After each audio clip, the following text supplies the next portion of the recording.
in a number of things. For example, it could occur fi af'alillah. It could occur in an action of Allah. A person equates something with Allah in an action of Allah. For example, one of Allah's actions is ja'al shay'in sababan. That he basically creates a cause and effect relationship between two things. Allah does that. He creates the cause and effect relationship between honey and the shifa, right? He makes honey something that can cure. For example, it can cure what? Stomach ailments. He makes black seed a cause and effect relationship between black seed and what? And illness. That black seed is a cure for everything except death. He makes Ayatul Kursi a cause for the effect of what? Of tard ash-shaytan wa kasri, right? For repelling the devil and breaking him and protecting the person who recites it. Y'all see that? Allah does that. So a person, if they, for example, create a cause and effect relationship between two things, they will be guilty of what? A shirk, because this is an action which is exclusive to Allah. Y'all see that? This is right. He would be equating other than Allah with Allah, right? In an action of Allah. For example, if a person said, this talisman, this tamima, wear it and it'll protect you from X, it'll protect you from Y, it'll protect you from Z. Y'all see that? That's creating a cause and effect relationship. Who does that? Allah does that. If somebody else does that, what are they doing? They're equating. Y'all see that? That's a taswiyah. I'll give you another example. Sometimes a person does a taswiyah, they do equating in one of the qualities or the characteristics of Allah, which is exclusive to Him. For example, sama' al-ba'idat or sama' al-ba'idat. Hearing things which are not in one's direct proximity. You guys see that? So for example, if somebody is outside of the building and they're talking in a low voice, can I hear him? Can I hear him? I can't hear him. But you know who can hear him? No matter how far, how close they are, Allah can hear them. People do this all the time without realizing they're doing what? They're equating. So for example, a person will call upon someone that they consider to be what? Saintly. And that person is oceans away, buried underground. For example, they'll say, Ya Badawi, Ya Qadir, Ya Abdul Qadir al-Jilani, Ya Hussein, Ya Hassan, right? Ya al-Hassan, Ya al-Hassan, Ya al-Hussein. They'll say that. And basically what they're saying by making that call is that what? These saints can what? Can hear them. And in that way, what are they doing? They're equating. Y'all see that? They're equating them in what? In a quality which is exclusive to Allah. Y'all see that? They're equating. One more example I'll give you, ibadah. Any act of worship you can think of. Somebody offers that to someone other than Allah, they're what? Equating Allah with other than Allah. So for example, Allah says in the Quran, He says, وَقَضَى رَبُّكَ أَلَّا تَعْبُدُوا إِلَّا إِيَّهُ. Your Lord has decreed that you will not worship anyone besides Him. So when you do that, you're guilty of what? Equating. Y'all see that? So that's the first one, the first box. Second box is what? Al-khususiyah. It has to be what? The equating has to occur in something which is specific to Allah. That's the second box. If it's specific to Allah and you commit equation, then what? You're guilty of a shirk.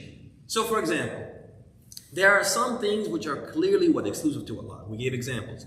Sama' al-ba'idat. We gave the example of what? Ja'al shay sababan. Making something, creating a cause and effect relationship between two things. Some things, what? It depends on the circumstances. So for example, a dua. A dua, calling upon someone and making a talab, making a request. Is that always exclusive to Allah?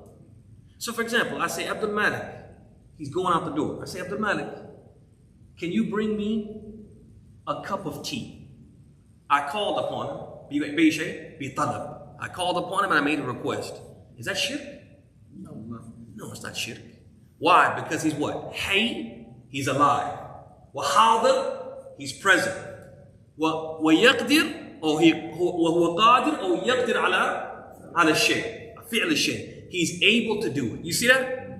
So because he was alive, present, and able to do what I asked him to do, that's not what? Shirk. Allah says, لا تجعلوا دعاءكم بينكم كدعاء. I'm sorry. لا تجعلوا دعاء الرسول بينكم كدعاء بعضكم بعضا. Don't make your calling upon the messenger like the calling of one of you to each other. Allah is what? Is tacitly approving of what? The concept of what? Making dua to someone who is what?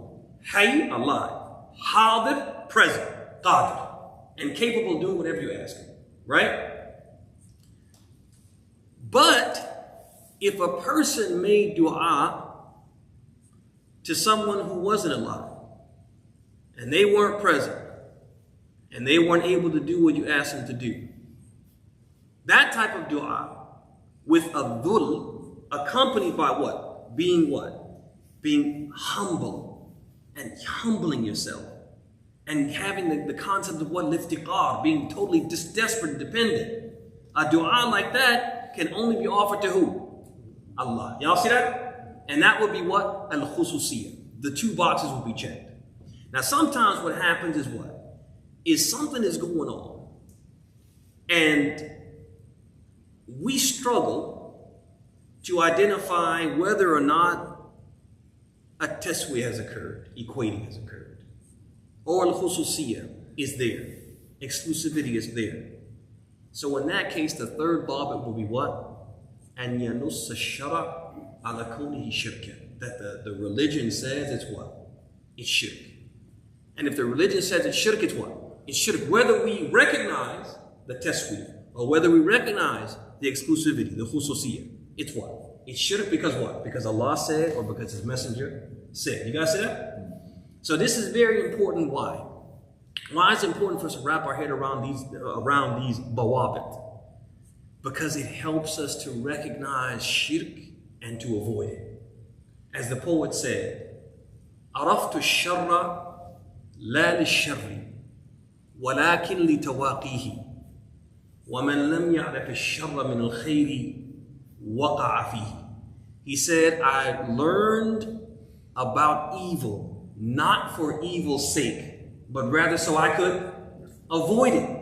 And he who does not know or is unable to differentiate evil from good will what? Will fall into it. Y'all see that? And so this is why it's very important for us to wrap our head around this. Even as layman Muslims, just lay Muslims, we need to be able to say, that seems like what? Equating. And equating in something which is what? Specific to Allah. We shouldn't be doing that. Because what? That would be shirk. Or I heard a hadith where the Prophet said, whoever does this, faqad ashrak. I don't see how it's exclusive. I don't see how it's what? Equating. But because the Prophet said it, khalas, we avoid it. Y'all see that? And with that, brothers and sisters, we bring tonight's remarks to a close. We have, I think, two more questions we need to answer. And then we'll get into the chapter, inshallah. May Allah subhanahu wa ta'ala make us from those who listen to the talk and follow the best of it. وجزاكم الله خيرا.